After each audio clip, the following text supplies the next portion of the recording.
लालू प्रसाद यादव चारा चोर में रंगे हाथ पकड़े गए और उनको सजा हुई। जेल से सत्ता चला रहे थे। वही दशा अरविंद केजरीवाल की थी। अरविंद केजरीवाल जेल में थे, वहीं से सत्ता चला रहे थे। आप पूरे दुनिया में कहीं तलाक नहीं था।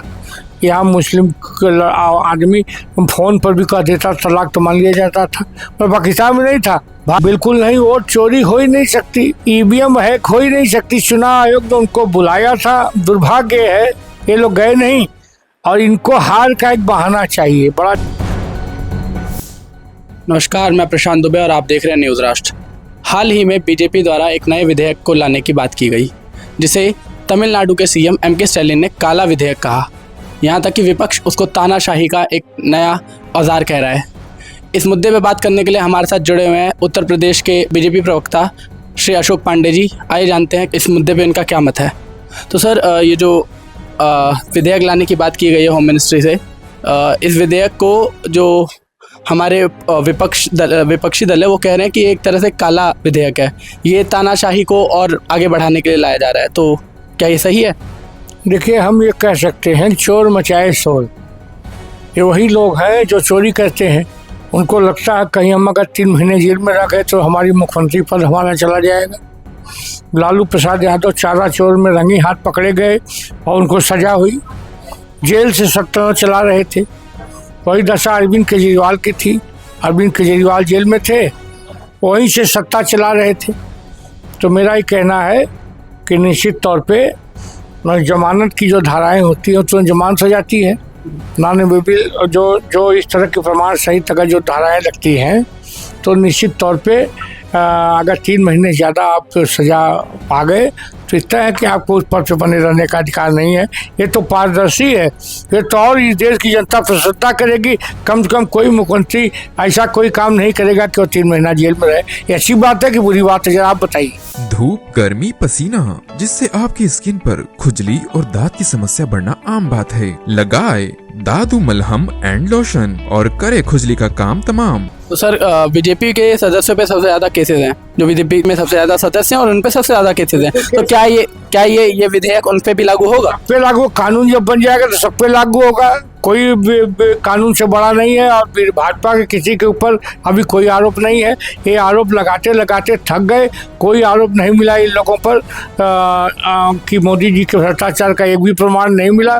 तो ये तो मेरा एक कहना है, एकजुट होकर सारे जो भ्रष्ट और चोर लोग हैं वो इस तरह का अनर्गल प्रलाप कर रहे हैं। तो अभी हाल ही में प्रियंका गांधी का कहना है कि इससे बीजेपी जो क्या करेगी, बीजेपी किसी के ऊपर भी केस करवा देगी, जिसके बाद वो अगर जेल जाएंगे तो उनको अपने पद से इस्तीफा देना पड़ेगा। ये सीधा तानाशाही की ओर हमारे देश को ले जाया जा रहा है। देखिए, ऐसी कोई बात नहीं, किसी से कोई व्यक्तिगत दुश्मनी तो होती नहीं। अभी नेशनल हेराल्ड में उनकी माताजी, उनके भाई, वो लोग करोड़ों की रुपए की जमानत से बाहर हैं। उनका पति डीएलएफ घोटाले में अभी भी उसके ऊपर मुकदमा चल रहा है।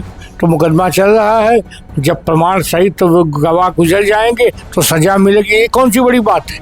मेरा कहना है अगर आप सही हैं तो कोई गवाही देने वाला नहीं मिलेगा। अगर आप सही हैं तो आपको डरने की क्या ज़रूरत है इस कानून से?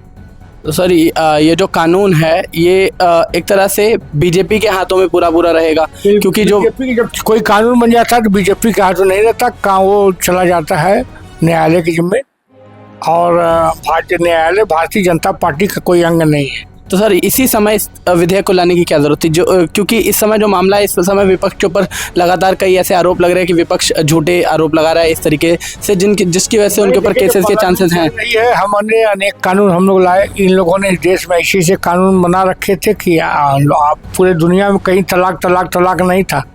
यहाँ मुस्लिम आदमी फ़ोन पर भी कह देता तलाक तो मान लिया जाता था, पर पाकिस्तान में नहीं था। भारत में खाली वोटों के लिए इस देश में सर्वोच्च न्यायालय ने फैसला दिया कि वो एक महिला थी, अपने गुजारे भत्ते के लिए वो मांग रही थी, मुस्लिम महिला शाहबानो। तो उसको सुप्रीम कोर्ट ने कहा कि इसको मिलना चाहिए मुआवजा। तो राजीव गांधी उस सरकार में थे, उन्होंने उस फैसले को नहीं माना। ये क्या है, ये लोग कानून से भी बड़े हैं। एक परिवार के लोग अपने को राजा बन मान के चलते हैं, ये दुर्भाग्यजनक है। राजतंत्र नहीं है, यह लोकतंत्र है। लोकतंत्र में राजा रंक बराबर है, इसमें कोई दो राय नहीं। कांग्रेस का काल जो था वो राजतंत्र के समान था। बिल्कुल राजतंत्र था। आज पता है कांग्रेस का राष्ट्रीय अध्यक्ष अगला कौन होगा, सपा का राष्ट्रीय अध्यक्ष का अगला कौन होगा, लेकिन भारतीय जनता पार्टी का भाई कोई बता दे भाई का लाल कि अगला अध्यक्ष कौन होगा।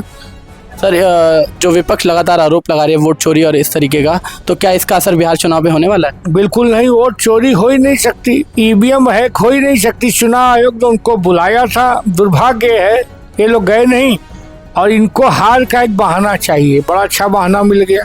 इसके पहले ईवीएम हैक, जहाँ ये जीत जाते हैं वहाँ लोकतंत्र जीत जाता है। जहाँ भाजपा जीतती है लोकतंत्र की हत्या हो जाती है। सब जनता इन लोग जानती है, मुल्क बना रहे हैं, जनता मूर्ख नहीं है। बहुत बहुत धन्यवाद सर। तो ये थे हमारे साथ अशोक पांडे जी, मैं प्रशांत दुबे, आप देख रहे हैं न्यूज़ राष्ट्र।